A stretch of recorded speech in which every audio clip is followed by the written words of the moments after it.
வணக்கம். இன்றைய முக்கிய செய்திகள். எதிர்வரும் 4ஆம் தேதி வாக்கு எண்ணிக்கை நடைபெறும் நிலையில் ஓட்டு எண்ணிக்கை மையங்களை தலைமை தேர்தல் அதிகாரி ஜவஹர், மாவட்ட தேர்தல் அதிகாரி குலோத்துங்கன் ஆகியோர் ஆய்வு செய்தனர். புதுச்சேரி சட்டசபை தேர்தல் ஓட்டு எண்ணிக்கை வரும் 4ஆம் தேதி நடைபெறுகிறது. அதற்காக விரிவான ஏற்பாடுகள் மேற்கொள்ளப்பட்டுள்ளன. ஓட்டு எண்ணிக்கை புதுச்சேரி பிராந்தியத்தில் லாஸ்பேட்டை மகளிர் பொறியியல் கல்லூரி, மோத்திலால் நேரு அரசு பாலிடெக்னிக் கல்லூரி, தாகூர் கலை மற்றும் அறிவியல் கல்லூரியில் நடைபெறுகிறது. காரைக்கால் பிராந்தியத்தில் அண்ணா அரசு கலை மற்றும் அறிவியல் கல்லூரி, முதுநிலை மையம், மாஹே பிராந்தியத்தில் ஜவஹர்லால் நேரு அரசு மேல்நிலைப் பள்ளி, ஏனாம் பிராந்தியத்தில் SRK அரசு கலைக்கல்லூரியிலும் ஓட்டு எண்ணிக்கை நடைபெறுகிறது. இதற்கிடையில் ஓட்டு எண்ணிக்கை மையங்களை தலைமை தேர்தல் அதிகாரி ஜவஹர், மாவட்ட தேர்தல் அதிகாரி Kulothungan, senior SP Kalaivanan, sub collector Sudhakar, துணை தலைமை தேர்தல் அதிகாரிகள் தில்லைவேல், கந்தசுவாமி ஆகியோர் ஆய்வு செய்தனர்.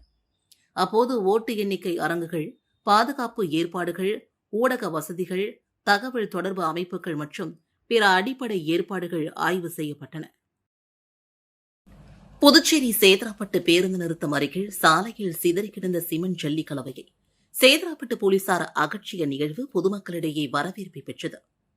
புதுச்சேரி போலீசார் தங்களது பணிச்சுமையையும் பொருட்படுத்தாமல் பொதுமக்களுக்கு நன்மை செய்யும் வகையில் பல்வேறு பொது சேவையில் ஈடுபடுவதை நிறைய முறை காண முடிந்துள்ளது. இந்நிலையில் புதுச்சேரி சேதராப்பட்டு பேருந்து நிறுத்தம் அருகே சாலையில் சிதறி கிடந்த சிமெண்ட் ஜல்லி கலவையை அகற்றிய நிகழ்வு பொதுமக்களிடையே பெரும் வரவேற்பை பெற்றுள்ளது. போக்குவரத்து நிறைந்த அந்த சாலையில் வாகன ஓட்டிகள் விபத்தில் சிக்காமல் இருக்கும் நோக்கில் இப்பணியை செய்ததாக சேதராப்பட்டு போலீசார் கூறியது பொதுமக்களிடையே நெகிழ்ச்சியை ஏற்படுத்தியது.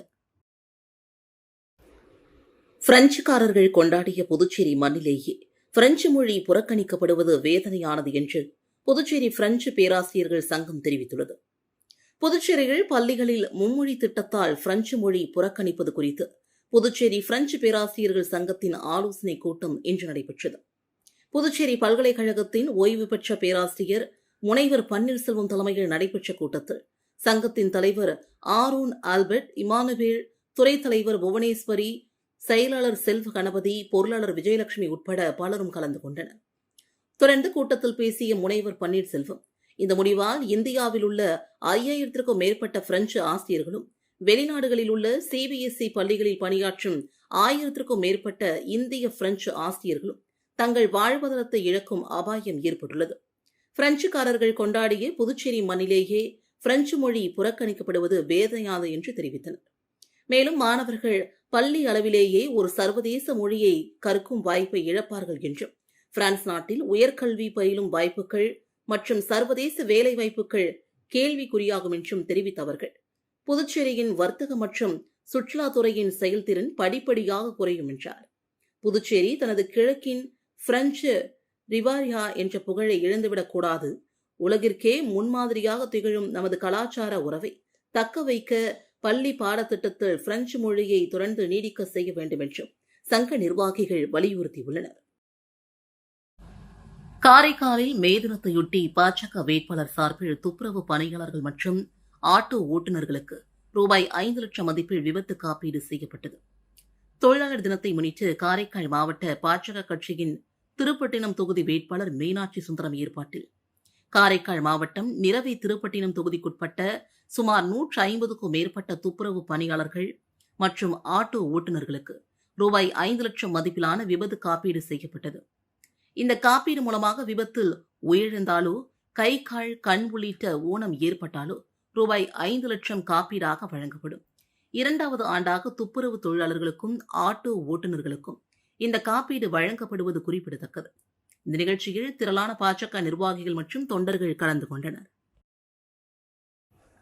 Puducherry Sedarapet Eden power quality நிறுவனத்தில் உழைப்பாளர் தினம் வெகு சிறப்பாக கொண்டாடப்பட்டது. நாடு முழுவதும் இன்று உழைப்பாளர் தினம் அனுசரிக்கப்படுகிறது. இந்நிலையில் புதுச்சேரி சேதராப்பட்டு பகுதியில் அமைந்துள்ள ஈடன் பவர் குவாலிட்டி நிறுவனத்தில் மே தின விழா வெகு சிறப்பாக கொண்டாடப்பட்டது.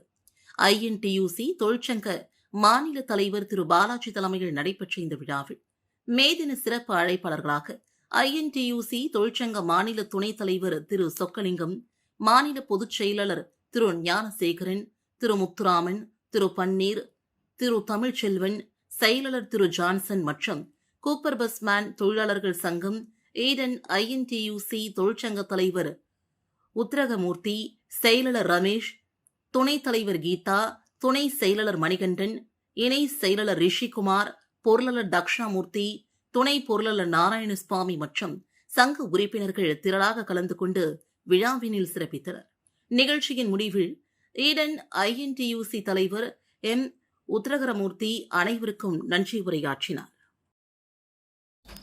ரசாயன மூலமாக செயற்கையாக பழுக்க வைத்த மாம்பழம் மற்றும் சுகாதாரமின்றி விற்கும் குளிர்பானங்களை வாங்க வேண்டாம் என்று உணவு பாதுகாப்புத்துறை எச்சரித்துள்ளது. உணவு பாதுகாப்புத்துறை ஆணையர் சௌத்ரி முகமது விடுத்துள்ள செய்திக்குறிப்பில், வியாபாரிகள் மாம்பழங்கள் விரைவாக பழுக்க செய்ய கால்சியம் கார்பைட் அல்லது எத்திலின் போன்ற ரசாயனங்களை பயன்படுத்துகின்றனர்.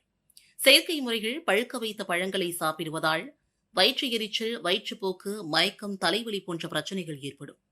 செயற்கை முறைகள் பழுக்க வைத்த மாம்பழங்கள் இயற்கைக்கு மாறான பிரகாசமான மஞ்சள் நிறம் அல்லது ஆரஞ்சு நிறமாக இருக்கும். சுவை இருக்காது. பழம் பழுத்தது போல இருந்தாலும் தோல் கடினமாக இருக்கும். இதனை மக்கள் பார்த்து வாங்க வேண்டும். மேலும் சுகாதாரமற்ற முறையில் தயாரிக்கும் பழச்சாறு, பழைய ஐஸ் மற்றும் சுத்தமில்லாத குடிநீரில் தயாரித்த குளிர்பானங்கள் பழங்களை வெட்டி பாதுகாப்பின்றி திறந்த வெளியில் விற்கப்படுகின்றன. கோடை காலங்களில் அதிகமாக பயன்படுத்தும் ஐஸ்கிரீம்கள் சில இடங்களில் சுகாதாரமற்ற இடங்களிலும் தரம் இல்லாமல் விற்பனை செய்யப்படுகிறது. ஐஸ்கிரீம் வாங்குவோர் அது தயாரித்த தேதி, காலாவதி தேதியை பார்த்து வாங்கி சாப்பிட வேண்டும் என்றும் குறிப்பிடப்பட்டுள்ளது. புதுச்சேரி உழவர்கரை புனித ஜென்மராக்கினி அன்னை ஆலயத்தில் 311வது ஆண்டு பெருவிழா கொடியேற்றத்துடன் துவங்கியது. புதுச்சேரி உழவர்கரை பகுதியில் பழமை வாய்ந்த புனித ஜென்மராக்கினி அன்னை ஆலயம் உள்ளது. இந்த ஆலயத்தில் 311ஆம் ஆண்டு பெருவிழா இன்று கொடியேற்றத்துடன் தொடங்கியது. முன்னதாக பங்குத்தந்தை ஜோசப் பவுல் தலைமையில் சிறப்பு திருப்பலி நடைபெற்றது. தொடர்ந்து கொடியுடன் கிறிஸ்தவர்கள் பாடல்களை பாடி ஊர்வலமாக சென்று பின்னர் ஆலயத்திற்கு வந்தடைந்தனர். தொடர்ந்து பெருவிழா கொடிக்கு சிறப்பு ஆராதனை செய்யப்பட்டு கோவில் கொடிமரத்தில் ஆண்டு பெருவிழா கொடியேற்றப்பட்டது. இந்த ஆண்டு பெருவிழாவின் ஆடம்பர தேர்பவனி வருகின்ற 10ஆம் தேதி நடைபெறவுள்ளது. மேலும் வருகின்ற நவநாட்களில் தினம்தோறும் காலை, மாலை என இரு வேளைகளிலும் சிறப்பு திருப்பலிகள் நடைபெறவுள்ளன. இன்று நடைபெற்ற கொடியேற்ற நிகழ்ச்சியில் திரளான கிறிஸ்தவர்கள் கலந்து கொண்டு பிரார்த்தனை செய்தனர். கடலூர் அருகே புதுச்சேரி ரவுடி கொடூரமாக வெட்டி கொலை செய்யப்பட்ட சம்பவம் பெரும் பரபரப்பை ஏற்படுத்தியுள்ளது. புதுவை மாநிலம் கிருமாம்பாக்கம் பகுதியை சார்ந்தவர் புகழேந்தி, வயது 28. இவர் மீது புதுவை மற்றும் தமிழக பகுதிகளில் 4 கொலை வழக்குகள் உள்ளிட்ட பல்வேறு வழக்குகள் உள்ளது. ரவுடியான இவர் கட்ட பஞ்சாயத்து செய்வது உள்ளிட்ட பல்வேறு சட்டவிரோத செயல்களில் ஈடுபட்டு வந்துள்ளார். இதன் காரணமாக இவர் மீது புதுவை மாநில ரவுடி கோஷ்டிகளுக்கு இடையே முன்விரோதம் இருந்துள்ளது. இந்நிலையில் கடலூர் மாவட்டம் தாடிநத்தம் பகுதியில் வயல்வெளியில் புகழேந்தி உடல் சிதைந்த நிலையில் இருப்பதாக காவல்துறைக்கு தகவல் தெரிவிக்கப்பட்டது. இதனைத் தொடர்ந்து தூக்கணாம்பாக்கம் போலீசார் சம்பவ இடத்திற்கு சென்று விசாரணை மேற்கொண்ட போது உடலில் 50க்கும் மேற்பட்ட இடங்களில் வெட்டுப்பட்டு உடல் சிதைக்கப்பட்டு முகம் மட்டும் அடையாளம் காணும் அளவிற்கு அவரது உடல் சிதைக்கப்பட்டிருந்தது. போலீசார் விசாரணையில் புகழேந்தியை அழைத்து வந்த ரவுடி கும்பல் அங்கு அவரை கொடூரமாக கொலை செய்து தப்பியதும் தெரிய வந்தது. இதனைத் தொடர்ந்து போலீசார் தீவிர விசாரணையை மேற்கொண்டு வருகின்றனர். புதுச்சேரியில் பொது நிர்வாகத்தால் சிறந்து விளங்குபவர்களுக்கு வழங்கப்படும் முதல்வர் விருதிற்கு விண்ணப்பிக்கலாம் என்று அறிவிக்கப்பட்டுள்ளது.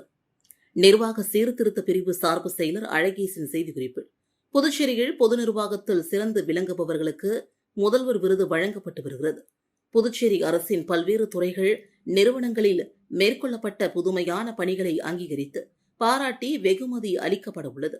துறை தலைவர்கள், பொதுத்துறை நிறுவன தலைவர்கள், தன்னாட்சி அமைப்பு தலைவர்கள் இந்த விருதிற்கான பரிந்துரை விண்ணப்பங்களை பூர்த்தி செய்து நிர்வாக செயலர் மூலமாக வரும் ஜூன் 15ஆம் தேதிக்குள் வந்து சேர வேண்டும் என்று குறிப்பிடப்பட்டுள்ளது. அர்ப்பிசம்பாளையம் திரௌபதியம்மன் ஆலயத்தில் தேரோட்ட விழா மற்றும் தீமிதி திருவிழா சிறப்பான முறையில் நடைபெற்றது. புதுவை மாநிலம் அருகே உள்ள தமிழக பகுதியான அர்ப்பிசம்பாளையம் கிராமத்தில் எழுந்தருளியுள்ள ஸ்ரீ நவநீத கண்ணன் ஸ்ரீ திரௌபதியம்மன் ஆலயத்தில் தேரோட்டம் மற்றும் தீமிதி திருவிழா சிறப்பாக நடைபெற்றது. சித்திரை மாதம் 10ஆம் தேதி கொடியேற்றத்துடன் திருவிழா தொடங்கியது. தொடர்ந்து அம்மனுக்கு சாகை வார்த்தல், ஐயனாரப்பனுக்கு ஊரணி பொங்கல் வைத்தல் நிகழ்வும் நடைபெற்றது. பின்னர் பக்காசுரனுக்கு சோறு போடுதல் நிகழ்வு நடைபெற்றது. அதனைத் தொடர்ந்து அர்ஜுனன் திரௌபதியம்மன் திருக்கல்யாணம், பூரணி பொற்கலை, அய்யனரப்பன் திருக்கல்யாணம் ஆகியன நடைபெற்றது. இரவு சிறப்பு அலங்காலத்தில் கிருஷ்ணன், அர்ஜுனன், திரௌபதியம்மன் வீதி உலா நடைபெற்றது. விழாவின் முக்கிய நிகழ்வாக இன்று காலை 10 மணியளவில் தேரோட்டம் நடைபெற்றது. தேரானது முக்கிய மாட வீதி வழியாக சென்று திருத்தலத்தை அடைந்தது. மாலை 6 மணியளவில் தீமிதி திருவிழா நடைபெற்றது. திரளான பக்தர்கள் கலந்து கொண்டு தீமிதித்து தங்கள் நேர்த்தி கடனை செலுத்தினார்கள். இந்த விழாவிற்கான ஏற்பாடுகளை விழா குழுவினர் மற்றும் கிராம மக்கள் செய்திருந்தனர். விழாவில் கலந்து கொண்ட அனைவருக்கும் அன்னதானமும் வழங்கப்பட்டது. மறுநாள் அம்மனுக்கு மஞ்சள் நீராட்டு விழா நடைபெற்றது. புதுச்சேரியில் கார் டயர் பஞ்சராகி சாலையில் நின்று கொண்டிருந்த குடும்பத்தினரை போக்குவரத்து தலைமை காவலர் ஒருவர் தானே காரின் டயரை கழற்றி மாற்றி அவர்களை பாதுகாப்பாக அனுப்பி வைக்கும் வீடியோ சமூக வலைதளங்களில் வைரலாகி வருகிறது. புதுச்சேரி விவிபி நகரை சார்ந்த ஒரு ஆண், 2 பெண்கள் என ஒரு குடும்பத்தினர் திருக்குனூருக்கு சுப நிகழ்ச்சி ஒன்றில் கலந்து கொள்வதற்காக காரில் சென்றுள்ளனர். அப்போது வழுதாவூர் சாலை ஊசட்டேரி அருகே கார் சென்றபோது பின்பக்க டயர் பஞ்சராகியுள்ளது. இதனால் காரில் வந்தவர்கள் காரை சாலையோரமாக நிறுத்திவிட்டு வெளியே சென்றிருந்தனர். இதில் காரில் வந்தவர் காரின் டயரை கழற்ற முயன்றபோது அவரால் கழற்ற முடியாமல் சுமார் அரை மணி நேரத்திற்கு மேலாக தவித்துக் கொண்டிருந்தார். அப்போது 10 கண்ணு சந்திப்பில் போக்குவரத்தை சரி செய்யும் பணியில் இருந்த மேற்கு போக்குவரத்து காவல் நிலைய தலைமை காவலர் தினேஷ்குமார் பஞ்சரான கார் அருகே சென்று டயரை தானே கழற்றி மாற்றி அவர்களை பாதுகாப்பாக அனுப்பி வைத்தார். இதனை அவ்வழியே சென்ற ஊஸ்ட் பகுதியை சார்ந்த சிலர் வீடியோ எடுத்து தங்களின் சமூக வலைதள பக்கங்களில் பகிர்ந்து வருகின்றனர். போக்குவரத்து காவலரின் இந்த செயலை பலரும் பாராட்டி வருகின்றனர். நெட்டப்பாக்கம் அருகே லாரி டிரைவர் கொலை செய்து குளத்தில் வீசிய 3 வாலிபர்களை போலீசார் கைது செய்தனர். சேலம் மாவட்டம் ஓனாத்தூர் கிராமத்தை சார்ந்தவர் செல்வம், வயது 37, லாரி டிரைவர். இவரது மனைவி மாரியம்மாள், வயது 29.